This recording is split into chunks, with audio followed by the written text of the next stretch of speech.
Enter Robotic Systems Enterprise. We are one of 4 enterprises located in the lovely Electrical and Computer Engineering department and focus most of our work on the implementation of robotics-focused software and algorithms. We currently allocate all of our resources to AutoDrive Challenge 2, a collegiate competition hosted by the Society of Automotive Engineers and General Motors.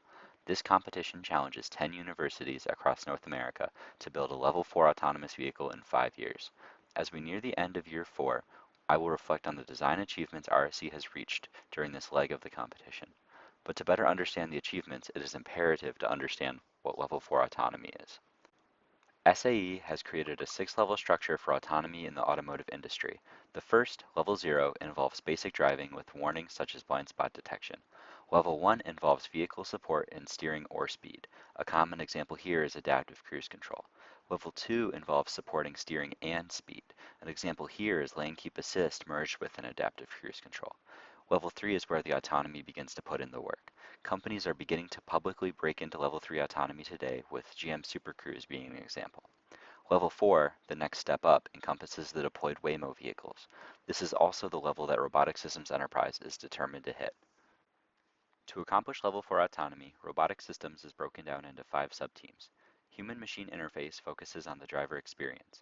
They are tasked with creating an intuitive and foolproof method for entering and exiting autonomous mode. Mapping and planning oversees map creation and behavior algorithms. Perception handles sensor outputs from the LiDAR, camera, V2X signals, and GNSS located on the vehicle's roof rack. Safety and testing validates vehicle systems and ensures the design is meeting vehicle specifications. This team handles most vehicle and loop tests. Simulation and controls construct a control model for the vehicle and tests and software in the loop. The teams often intersect during integration periods. First, we will look at the perception team. This team tends to work heavily in a programming environment as they directly interact with the detection, classification, and interpretation of the surrounding environment around the AutoDrive vehicle.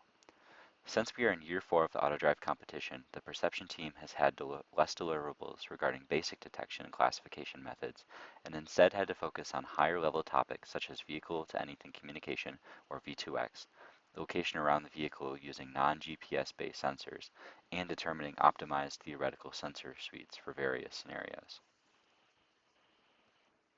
The V2X project was almost completed, and a visualization program and message translator were written for the message. They were able to plot points on the MCD map using the message world coordinates.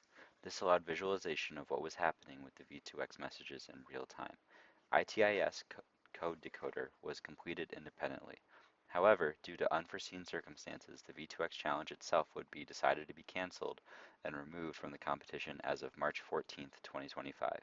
Even though this was the case, we feel that our work on this challenge would have been sufficient to score highly during the competition.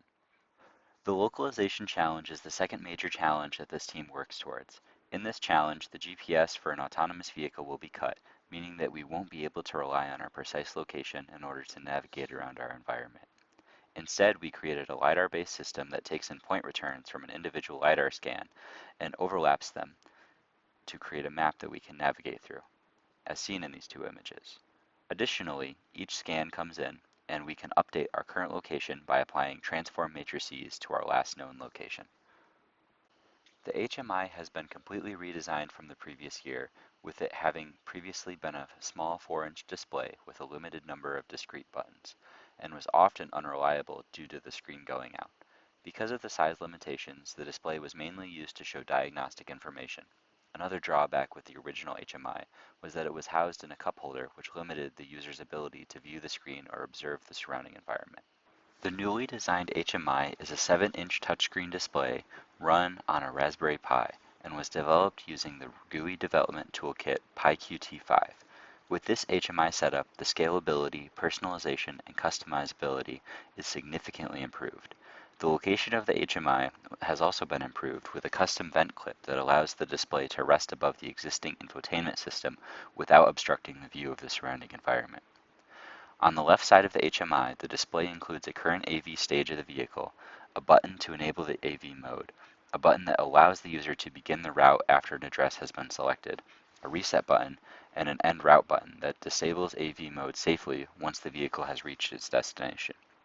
The challenge requirement that guided a lot of our decisions in the beginning phases of the design and implementation of address selection.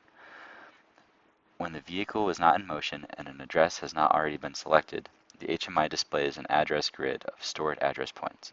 Once selected, the selected address point is displayed and the user can begin the route. Last but certainly not least, we focus on the safety and testing team. This team validates the various subsystems and ensures they meet regulations. In addition, the safety and testing team regularly updates various documents as required by SAE. The System Requirement Specification Report records all requirements of any system or subsystem implemented in the car. The Requirement Traceability Matrix uses HAZOP guidewords on various main systems to determine edge cases in vehicle performance. The Safety Validation Report outlines the testing methods and results from the Requirements Traceability Matrix. The SODIF report outlines the operational design domain and how the vehicle systems reside within the given bounds. Last but certainly not least, the Design Your Own Challenge event focused on creating an in-house test and scoring the vehicle based on CAN data. While validating and reporting the various requirements and edge cases, the sub-team also assisted with perceptions object detection tests and controls dynamic tests. Of course, none of the milestones achieved in Year 4 would be possible without the generous support from the listed AutoDrive Challenge 2 sponsors. You can find out more on our various social media or by visiting rsc.mtu.edu.